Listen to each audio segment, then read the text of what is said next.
Today is the day of the Serval move. Afia's going to get to move into her new house, which is super exciting.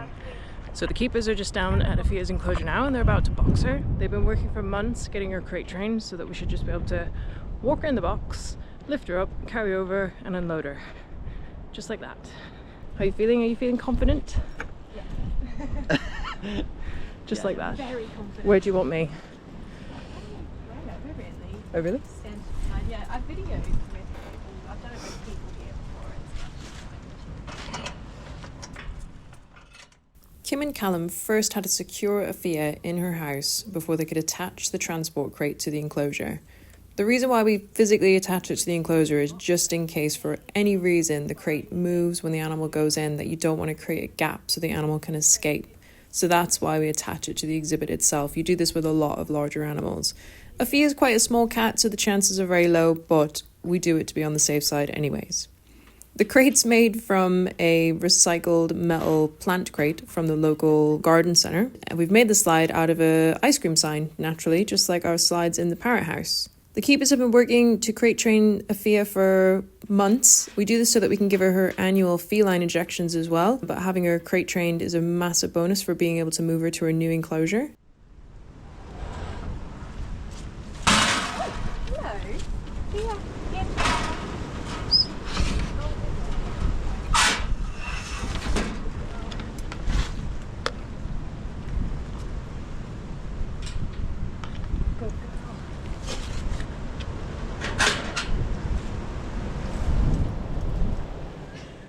Afia is a hand-reared serval, which means she's been brought up by humans.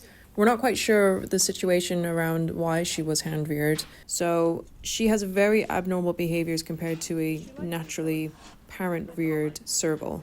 So because she's so confident with humans, she's quite dangerous and very aggressive towards people because she understands people to the degree where she's not scared of them. And that's when it gets very, very dangerous. So we work in complete protected contact with Afia, so we don't actually go in the enclosure with her. Callum has just grabbed a bag full of her smelly bed straw so that we can take that to her new house so that her smell is already in the new house to help her settle quicker.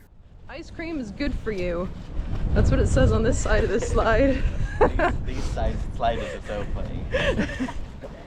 I think they're the best sliders in the world. Yeah. Recycled slides.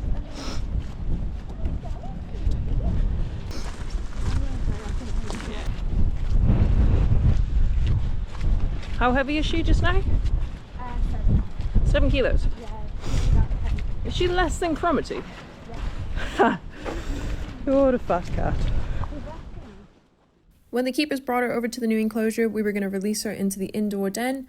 This is the safest place and the best place to always release new animals. You never want to release them out into the main exhibit because they could spook really easily. It's completely unknown territory. They're completely exposed, and that's not a very fair thing to do. So you always release them into an indoor controlled environment, ideally not facing windows because obviously they could see a window and try and run straight through it.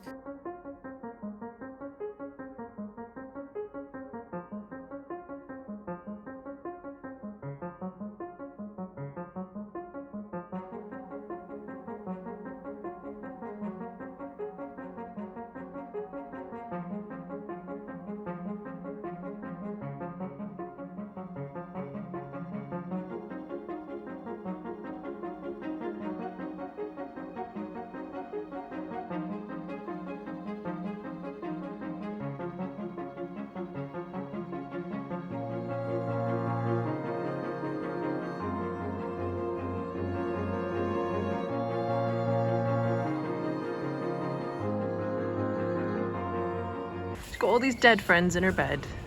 What's that about? Oh.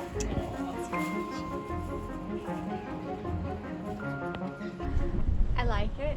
It's a nice area for her to be indoors. She'll be on show a lot more, and it's just a lot more for her to do in there as well. It's nice and big. We wanted her to settle in over the weekend into their new house and get used to it before we let her out onto the paddock.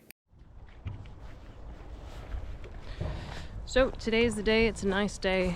It's a Monday morning, which is like the quietest morning that we could possibly have, and we're going to be letting Afia out into a new enclosure. That's the serval.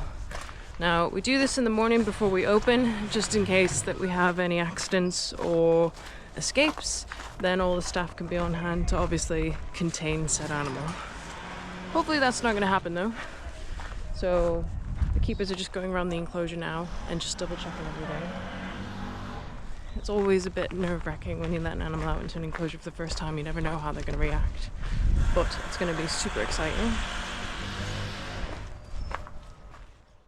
Now, servals are one of the most traded animals in the UK with regards to the pet trade. When people buy these savannah cats or hybrid cats, they don't realise that the origin animal is a serval.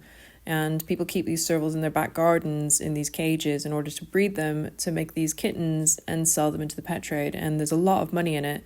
And it's such a shame because these animals should not be kept in those conditions and they do not belong in a domestic environment.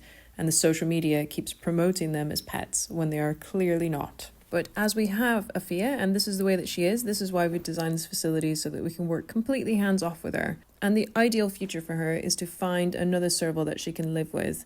So that's kind of what we're aiming for, is for her to have a companion moving forward. And this enclosure allows us to do that.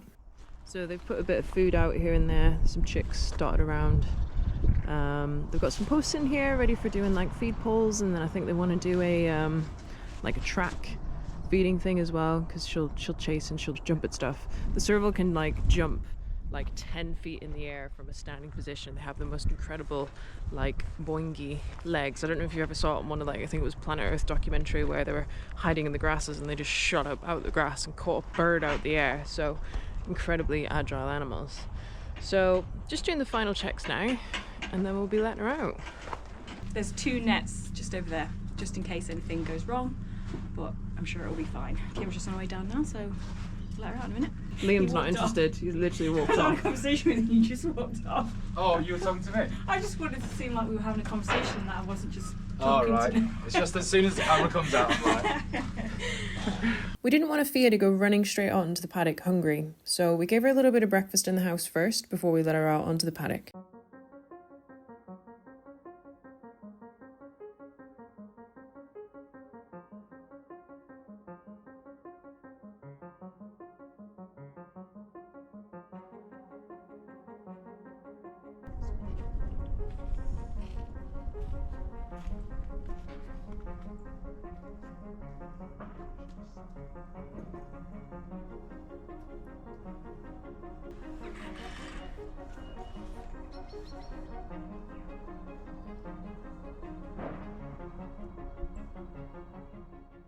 We were really impressed with how well she took it all in her stride. She waited at the door for a few seconds before she had ventured out onto the paddock, and she seemed really keen, and she explored all areas of the paddock, which was really nice to see.